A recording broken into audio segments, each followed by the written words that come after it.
Hello everyone and welcome back to our channel. So as you all are all aware, we were discussing about the new chapter, that is the urinary system. Let us talk about the nephron. Okay, the nephron, which we have already seen in the internal organization of the kidneys. We have seen that there are around about 1 million nephrons in a kidney. So these nephrons, they act as the functional units of the kidneys. Now why they are called as functional units of the kidneys? Because the main function, that is the formation of the urine, it takes place within the nephrons. Okay, so in this particular video we shall discuss in detail what are the different parts of nephron into which it is divided into, what is the exact location of the nephron, how the filtrate which is formed within these nephrons, in what direction it is going to flow. Okay, so we have seen that filtration takes place in the nephrons, and we have seen that the collecting ducts, they collect it, pass it to the papillary ducts. From there it will move into the minor calyces. We have seen from minor calyces it will move into the major calyces, then the renal pelvis, and then to the ureters. So this is the direction of the flow of the fluids which are filtered into the nephron which takes place, right? So in the meantime it gets converted into urine. When it is filtered, it's not urine, because we have seen that the blood which reaches this glomerulus, which is a network of capillary, everything except the plasma proteins and the blood cells or the formed elements, it gets filtered out. So you can say that the plasma is filtered over here in the nephrons. But as it passes through the tubular structures, several processes of reabsorption and secretion takes place. So there is alteration in the composition of that plasma which is filtered. So whatever dissolved substances, whatever ionic contents are required, these are reabsorbed. Even the water, everything which is filtered, it will not be excreted out as urine. So its composition changes as it passes through this tubular structure. And finally urine formation will take place, which is then drained into the calyces. So before going into this process of urine formation, you need to understand what are the different parts of nephrons. What are the histological details of these structures, to understand what roles each of these parts of nephron is playing. Okay, so let's start with the parts of the nephron. Okay, so each nephron, we have seen that there are 1 million nephrons in a kidney.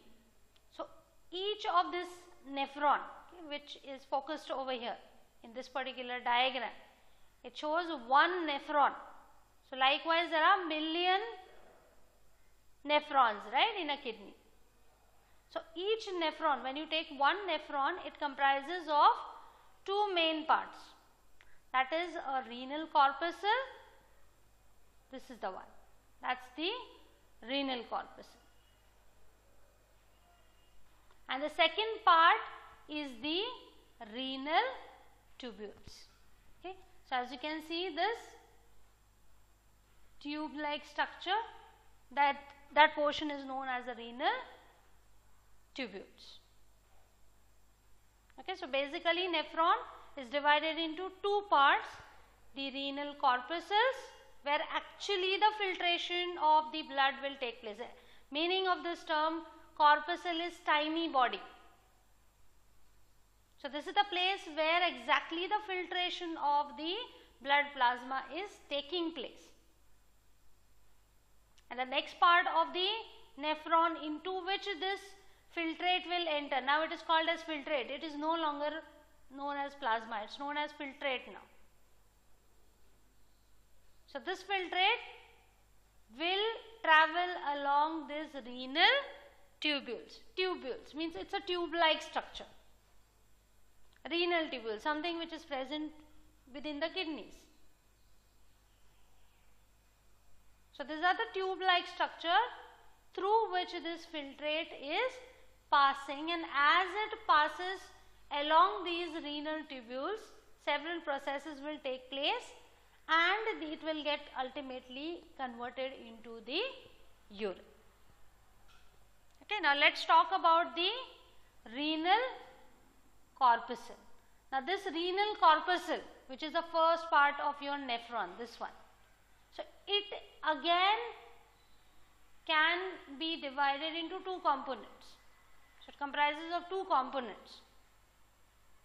So these include the glomerulus and the glomerular capsule, or it is also known as Bowman's capsule. Remember this term glomerulus?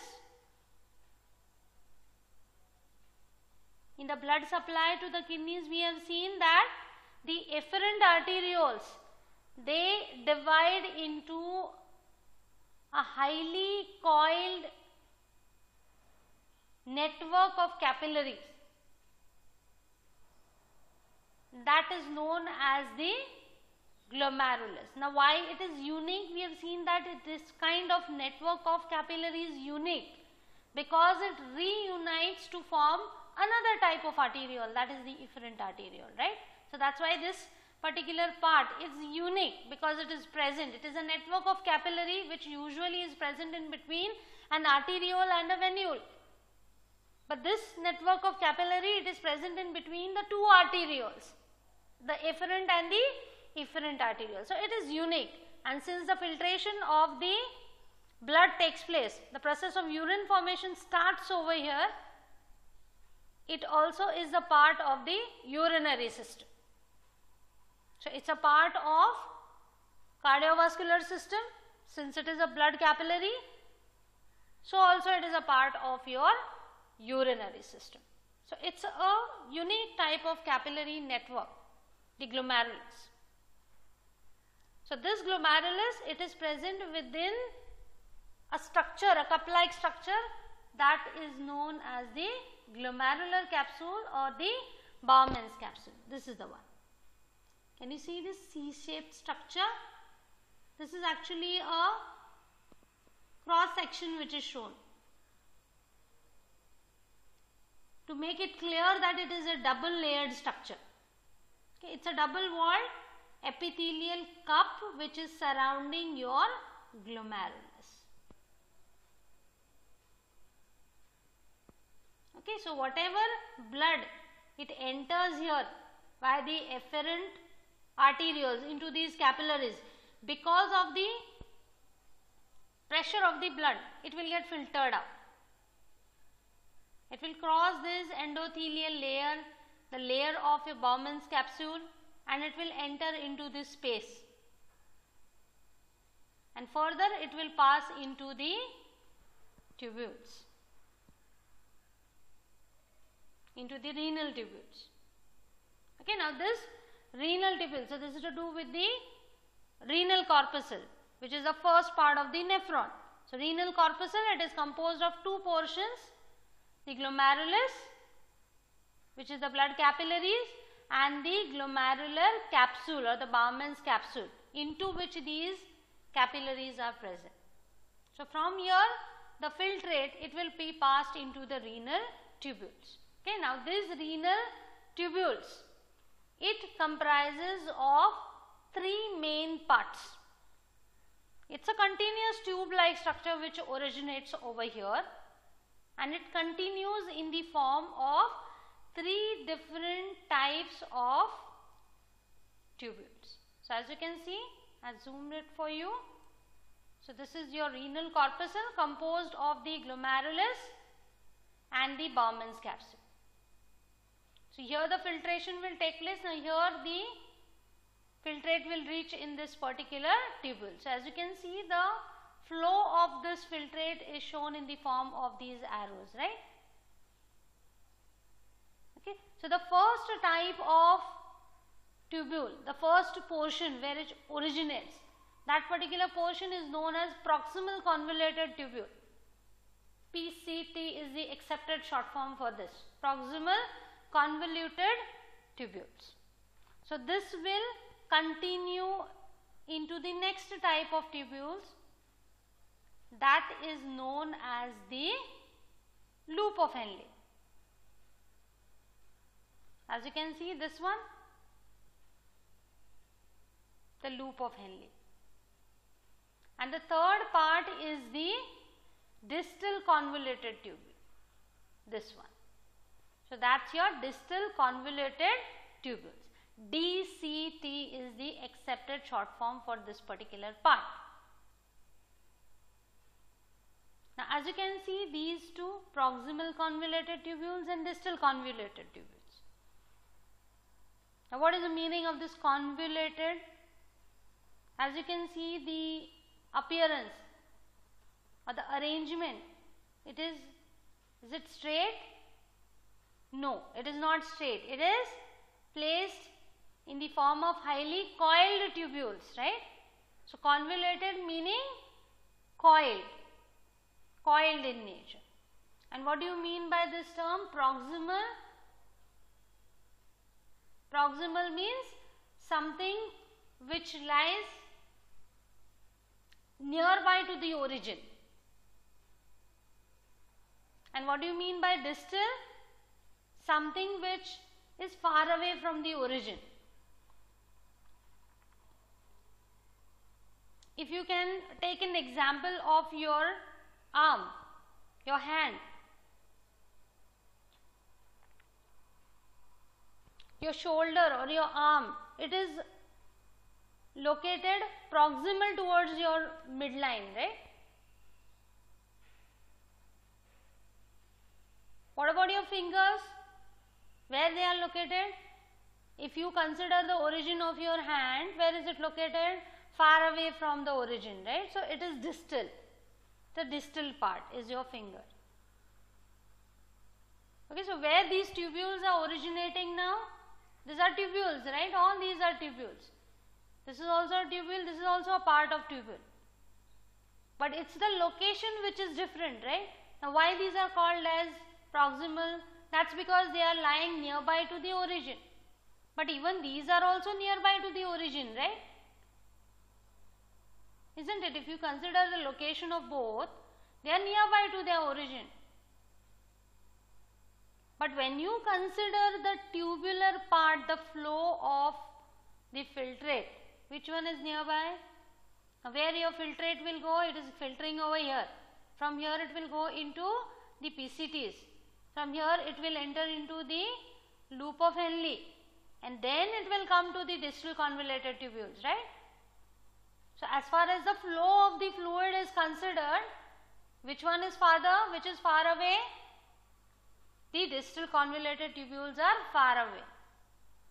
Though their location is nearby, as far as the flow of fluid is concerned, it is far away. That's why it is known as the distal convoluted tubules. Okay, so these are the three parts of the renal tubules, that is the proximal convoluted tubules or the PCT, the loop of Henle, or it is also known as nephron loop, and the third one is the distal convoluted tubule or the DCT.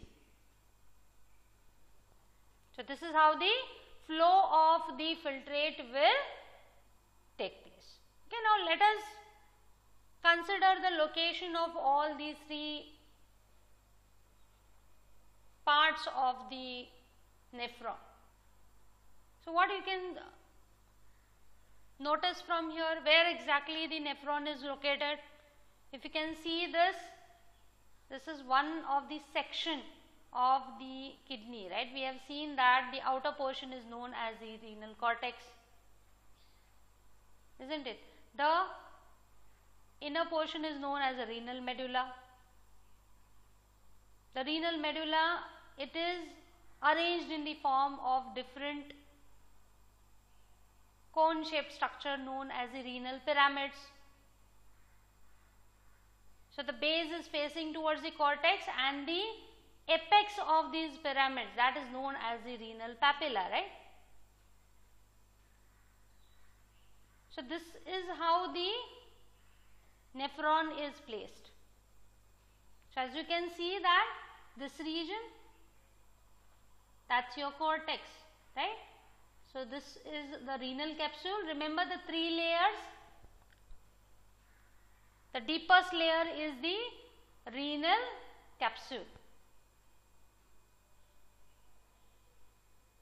The outermost is a renal fascia, middle layer is the renal adipose layer, and the deepest layer, which is in close contact with your cortex, this is your cortex, that is the renal capsule. So this outer layer of the kidney is the cortex, renal cortex, and this is your renal medulla. So this is one of your pyramid. So as you can see the location of the nephron. So is it completely located in any one part of this kidneys? Is it totally located in the cortex? Yes, is it? This is the cortex, and this part from here onwards is your medulla. Is it totally located in the cortex or totally located in the medulla? No. Part of it is located in the cortex and the part of it is located in the medulla. So always the arrangement of a nephron is such that the renal corpuscle, which is one of the part, and out of the renal tubules, the proximal convoluted tubules and the distal convoluted tubules, they lie totally within the cortex. They are always placed within the cortex. Now which part is lying in the medulla then? Yes, it is the loop of Henle, correct? So here begins your loop of Henle, right? So it has 2 parts, descending limb and the ascending limb. So this particular loop of Henle, why it is known as loop of Henle? That's because of the arrangement of this particular tubule. It's not convoluted unlike these 2. So it is quite straighter, but only thing is it enters into the medulla and it makes the hairpin turn and returns back to the cortex. Actually it is originating in the cortex, descend downwards into the medulla, and then it makes a hairpin turn. Can you recall a hairpin? Yes, a hairpin, it's straighter and then turn, right? So this is what roughly a hairpin will look like. So isn't it identical? This is your loop of Henle. Okay, so this is the arrangement of the different tubules and the location of the different tubules. Now these distal convoluted tubule, which is the last part of your nephron. So these will empty the content, whatever filtrate. It will be collected by next type of tubular structure known as the collecting duct. Now as you can see, this is the last part of the distal convoluted tubule of this particular nephron. So likewise there are a number of nephrons, right? So this is the part of the distal convoluted tubule of another nephron. Okay, so this is the second one, this is the third one, this is the fourth one. So as you can see that the distal convoluted tubules of a number of nephrons, they empty their content into a single collecting duct. So from number of nephrons, the urine which is formed, it is collected by the single collecting duct. That's the flow of the fluid which takes place. glomerular capsule. From here it gets filtered into the proximal convoluted tubule. From here it will enter into the descending limb of the loop of Henle, then the ascending limb of loop of Henle, and then the distal convoluted tubule. So it is draining the content into the collecting ducts.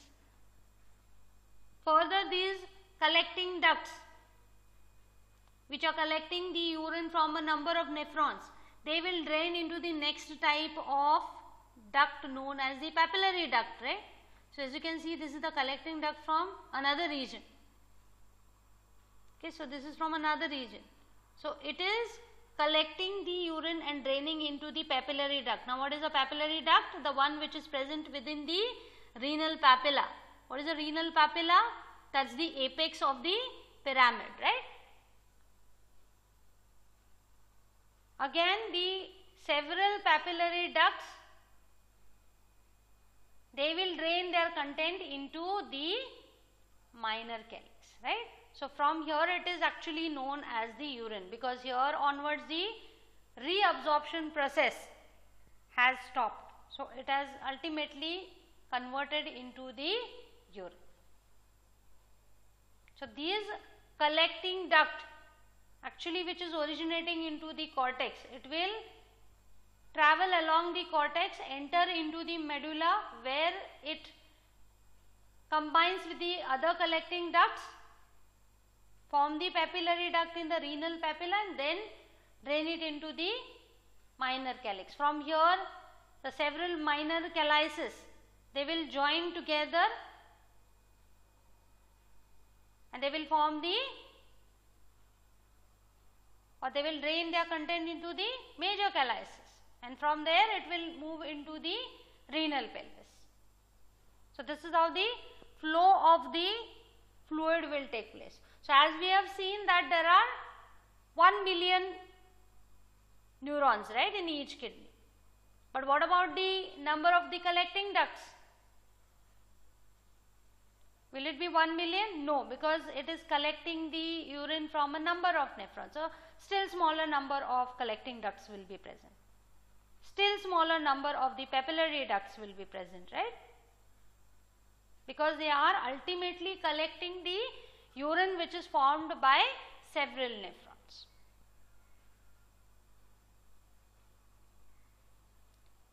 Now, let us have a look at this loop of Henle, the arrangement of the loop of Henle. The tubular structure which is connecting the proximal convoluted tubule with the distal convoluted tubule, right, which makes a hairpin turn. So it enters into the medulla and makes a hairpin turn. So this particular portion, the first part of the loop of Henle, which dips into the renal medulla. So this portion, it is known as the descending limb of loop of Henle.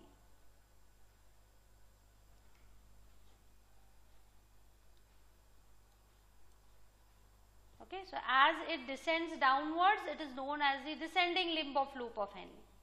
So here in the medulla, it will make a hairpin turn, and then it is ascending upwards, right, back towards the cortex. So this particular limb is known as the ascending limb of loop of Henle. Okay, so there are two parts of the loop of Henle: the descending limb of loop of Henle and the ascending limb of loop of Henle. Now, based upon this arrangement or the location of different parts of the nephrons, the nephrons are of two types.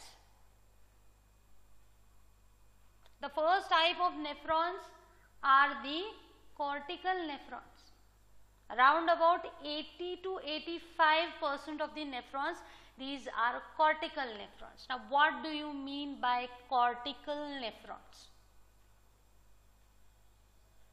Now, this nephron which is shown over here, it's a cortical nephron. Now from the name, what does it imply? Cortical. Means cortex, relating to cortex. Is it located in the cortex? Completely? No. Part of it is located in the cortex, and loop of Henle, it enters into the medulla, right? Then why it is known as the cortical nephron?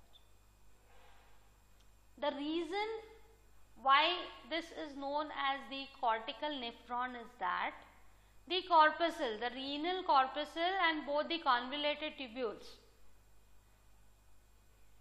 these are located in the outer portion of the renal cortex. Remember, the renal cortex can be divided into two regions.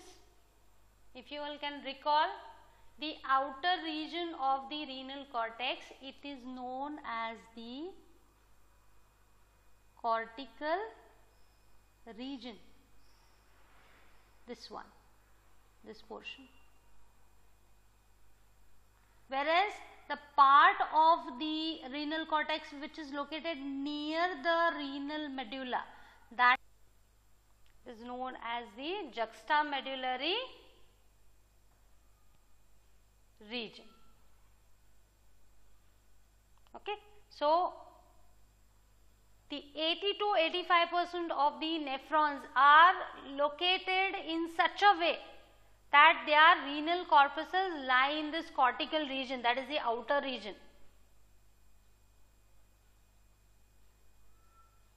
Plus there are some other structural differences. They have shorter loop of Henle. As you can see, the loop of Henle, this is quite short, so that it can penetrate into the medulla only in the outer regions. It does not penetrate deeper into the medullary region.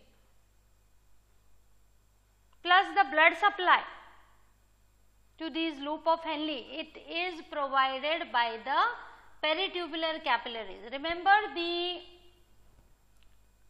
afferent arterioles, they divide into this glomerulus, no doubt, but a branch of it also divides into the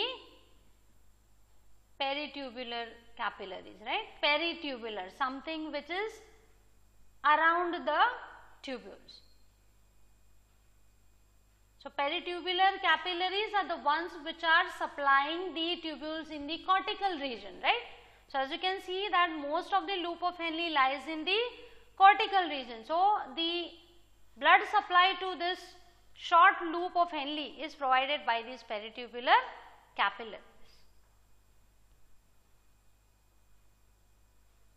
Whereas the another type of nephron, that is the remaining 15 to 20% of the nephrons, these are known as juxtamedullary nephrons. Now, did you understand why these are known as juxtamedullary nephrons? Juxta means near, nearby the renal medulla. As you can see, what is the difference now? What has happened to your renal corpuscle? Where it is now in this type of nephron? Is it in the outer region of the renal cortex? Where is it located? In the juxtamedullary region, right? Which is near to the medulla. That is why this type of nephrons are known as juxtamedullary nephrons. So, very few out of the total nephrons are juxtamedullary in nature. So, what are the differences now? The renal corpuscle, it is located close to the medulla. Now, what about the loop of Henle? As you can see, can you all mark the difference? The loop of Henle now, is it short? In the earlier case, it was descending only till here, but now where it has gone? Into the deeper layers of the medulla. So, loop of Henle is quite long, and the loop of Henle, it is receiving the blood supply from what type of capillaries now? Of course, there is peritubular capillaries also which are supplying, plus what type of blood capillaries into which the arterioles divide into is the vasa recta, right? So, it is supplied by this vasa recta as well. So both the peritubular capillaries as well as the vasa recta are supplying to this loop of Henle. Now there is one more difference. Now just have a look at the loop of Henle, especially the ascending limb of loop of Henle. It has two parts, right? The descending limb of loop of Henle, it makes a turn and it forms the ascending limb of loop of Henle. Now what has happened to this ascending limb of loop of Henle? It is again divided into two prominent portions, right? As you can see that this one, the first portion of the ascending limb of loop of Henle, it is thin, right? The diameter is less, whereas this portion, the later portion, it is thick, the diameter is more. So accordingly, the ascending limb of loop of Henle, it can be divided into two portions, that is the thin ascending limb of loop of Henle and the thick ascending loop of Henle. So it is only the size of the cells which is changing over here, that makes this difference. So the juxtamedullary nephrons, the ascending limb of loop of Henle also has two portions, thin ascending limb and the thick ascending limb. Okay, so this type of arrangement of the nephrons make it possible to excrete very dilute or very concentrated urine. So in this particular picture, the differences can be spotted very clearly. So this is your cortical nephron and this is a juxtamedullary nephron. What is the first difference? Let us recall the location of the renal corpuscle. It is in the outer region, whereas in the juxtamedullary nephrons, it is located in the juxtamedullary region. That is the first, the very important difference. Next one is the loop of Henle. It is shorter over here. In this case, it is shorter, and in this case, it is longer, the loop of Henle. The number is one more difference, right? These are 80 to 85%, right? Whereas these ones are 15 to 20%. So the number is less, here the number is more. What is one more difference? The blood supply to the tubules, especially the loop of Henle. It mainly is supplied by the peritubular capillaries, whereas in case of juxtamedullary nephrons, it is supplied by both the peritubular capillaries as well as the vasa recta. Another difference is the ascending limb of loop of Henle.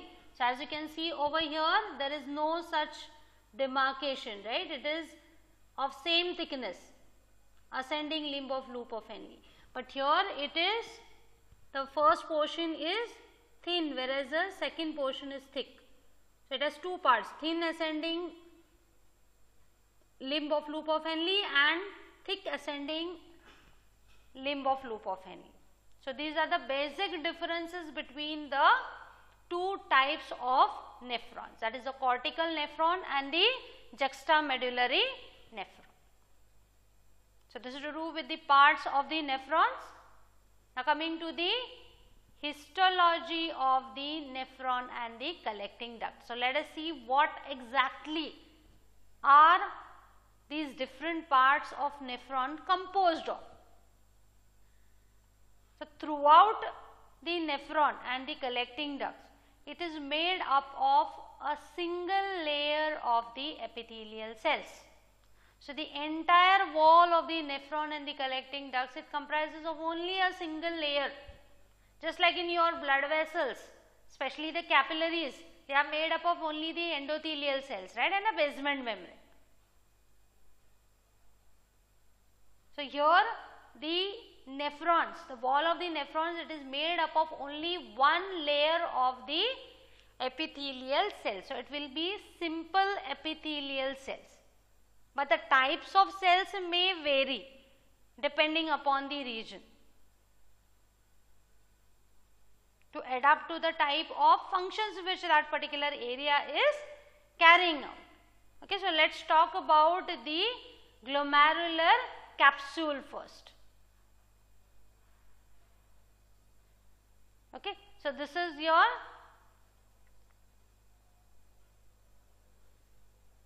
renal corpuscle, right? This is the renal corpuscle. What is the renal corpuscle? It is composed of two portions, right? The glomerulus,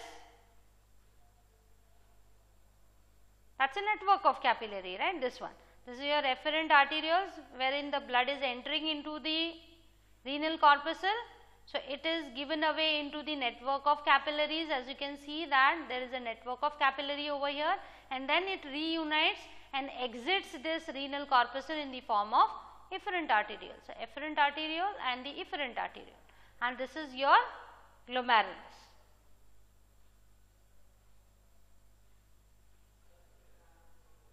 And the second part of the renal corpuscle is the glomerular capsule, or it is also known as the Bowman's capsule. That is a double layered structure, right? So as you can see, it is actually a three-dimensional structure, a cup shaped structure into which this efferent arteriole is entering. So here a network of capillaries will be present. Then again it will reunite and it will move out in the form of efferent arterioles. So actually it is not visible. So this is a internal view of the glomerular capsule or the Bowman's capsule. So within this are located the network of the capillary. So these are your endothelial cells, right? So single layer of the endothelial cells is present over here, correct? Now let us talk about the wall of the Bowman's capsule. So blood vessels, you know that they are a single layer of the endothelial cells. Now what exactly this Bowman's capsule wall is made up of? Actually it is a double layered structure, recall? It is a double layered structure, right? So this is the outer layer and the one which is in contact with the blood capillaries, that is the inner layer.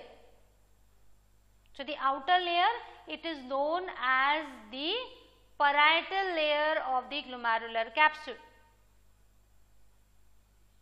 whereas the internal layer, that will be known as the visceral layer. Now this visceral layer, it comprises of modified simple squamous epithelial cells. Simple squamous means what? They are flat in nature, right? But these are slightly modified. Just have a look at these cells. These are the epithelial cells. Do they look normal? What has happened to them? There are some processes, right? Finger like projections.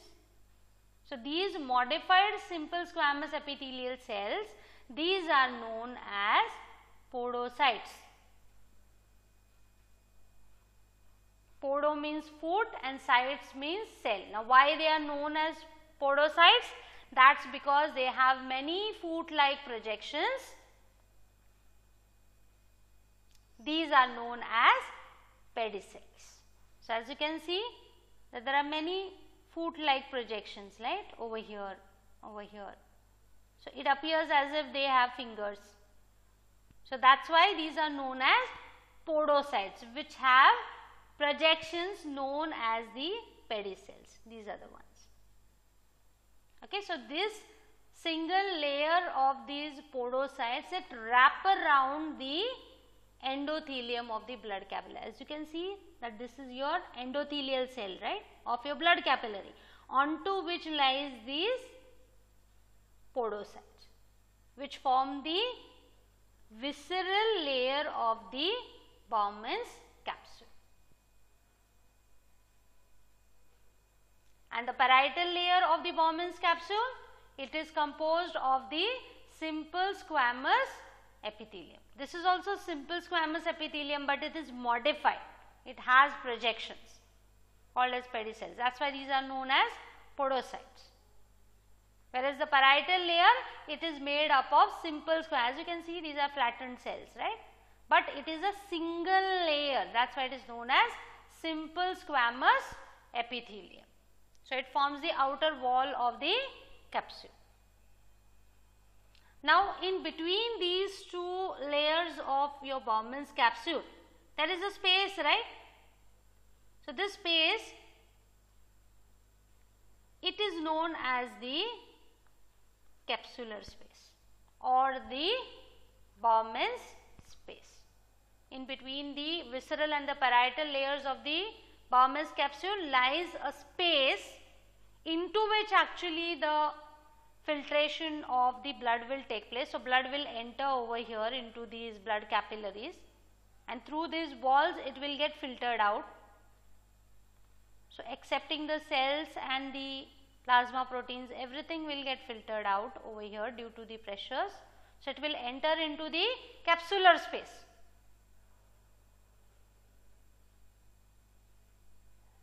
So, now this is actually the lumen of the urinary tubules. So, from here the fluid which is collected, the filtrate which is formed will now enter into the proximal convoluted tubule. So, it is in continuation with the proximal convoluted tubule. Here you can see.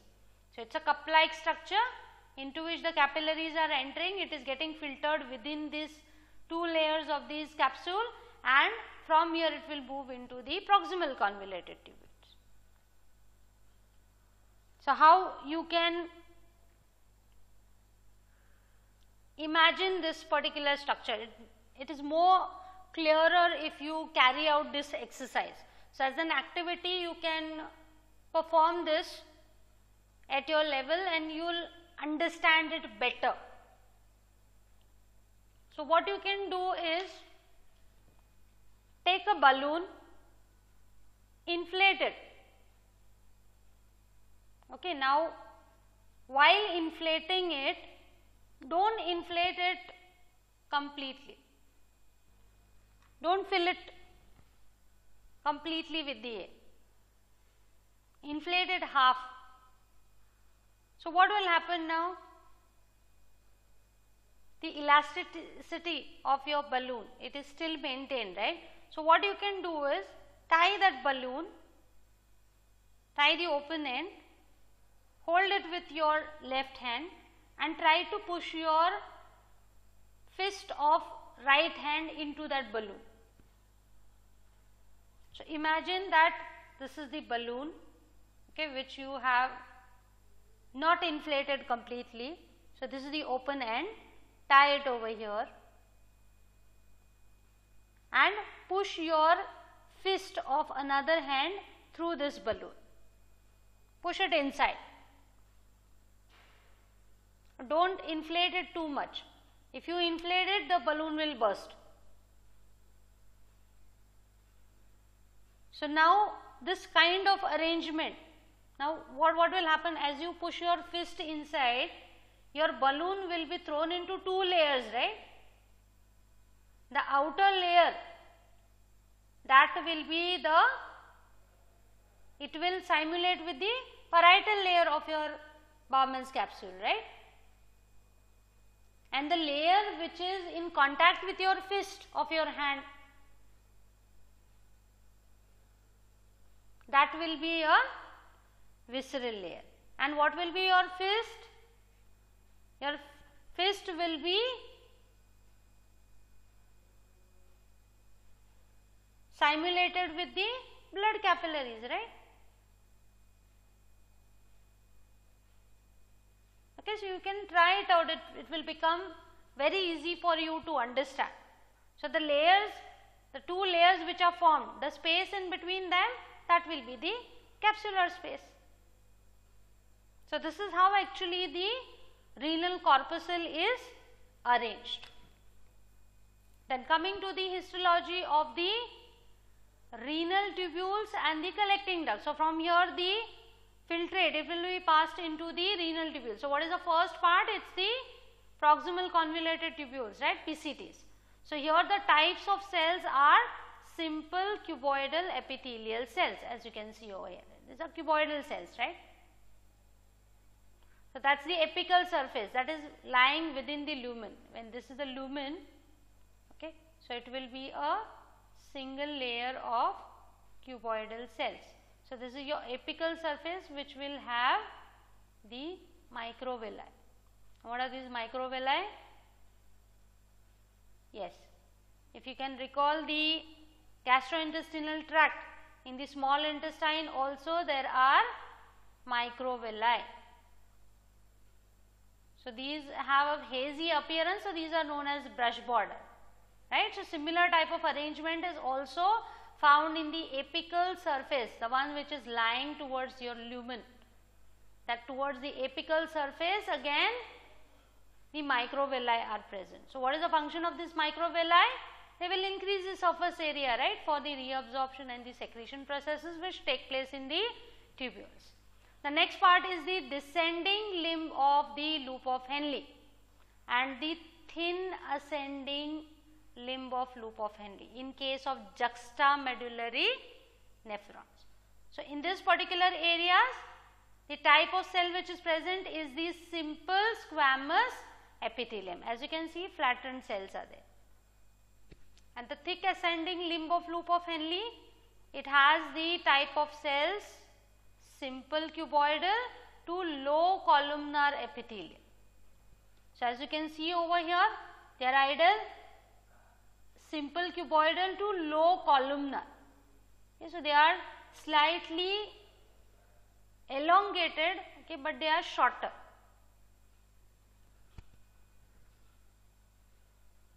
Now in each nephron, the last part of the ascending limb of loop of Henle, it actually makes the contact with these arterioles which are either entering the corpuscle or which are leaving the corpuscle. Okay, so sometimes it makes the contact with the afferent arteriole, mostly with the afferent arteriole.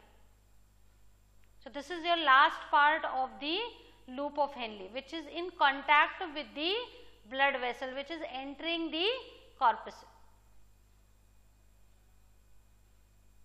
Now as you can see, the place where it is making contact, this is your lumen of the last part of the ascending limb of loop of Henle. So as you can see that the columnar cells, these are crowded over here in this region, right, not like these ones. These appear little bit different, right, these are appearing crowded over here. So that's why this region which is in contact with the blood vessel, it is known as macula densa. Macula means spot and densa means dense.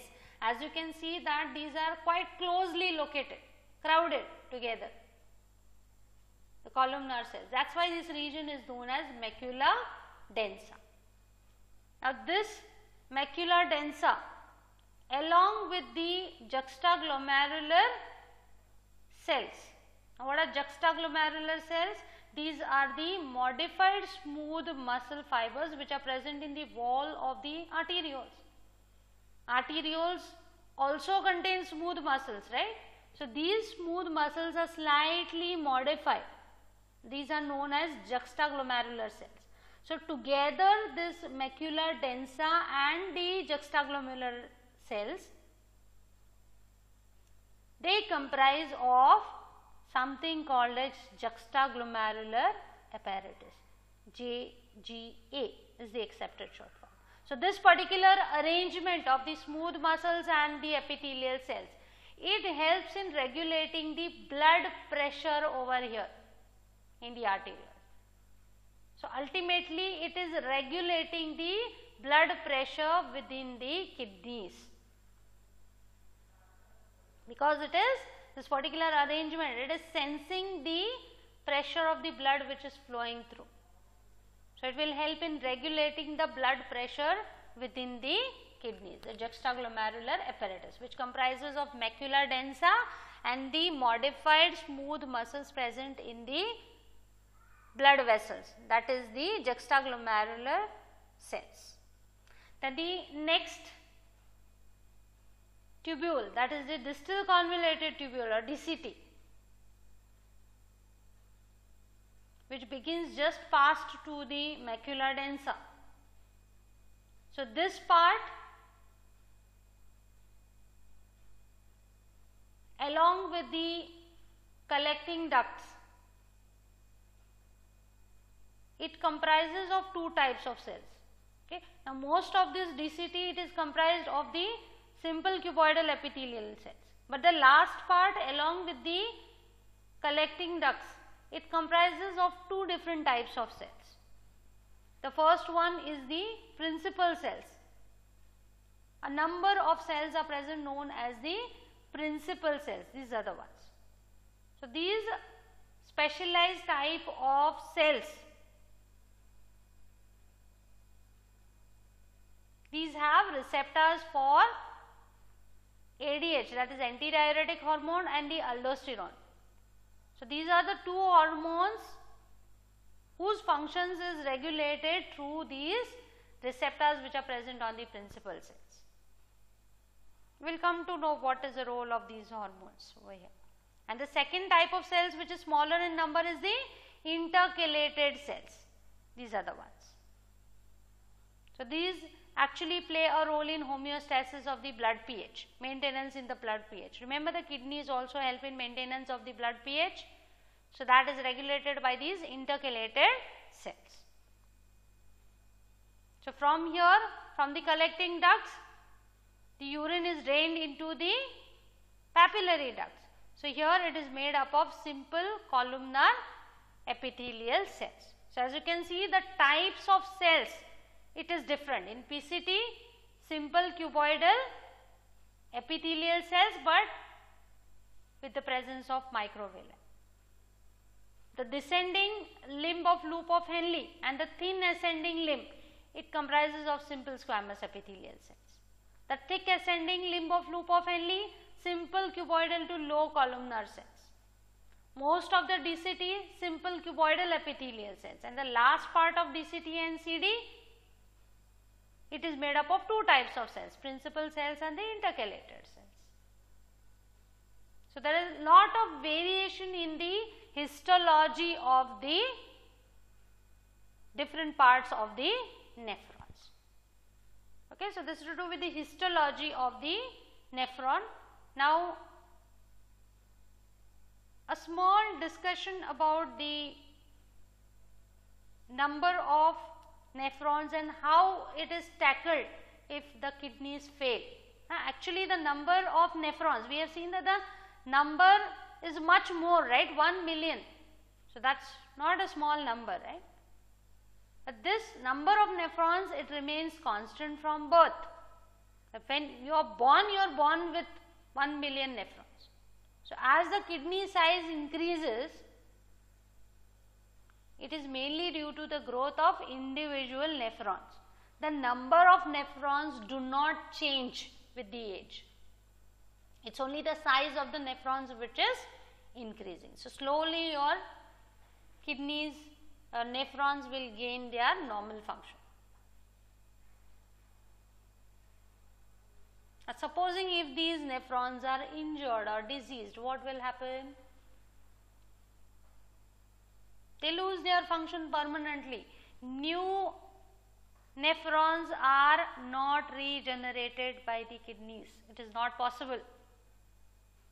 Just like your neurons in your CNS, they do not regenerate. Once they are lost, you lose the function permanently.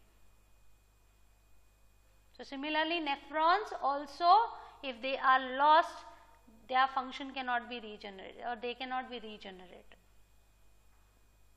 And the worst part of it is that the signs of kidney dysfunction, These are usually becoming more prominent once the kidney function declines below 25% of the normal. So, you will not even come to know that the kidneys are failing.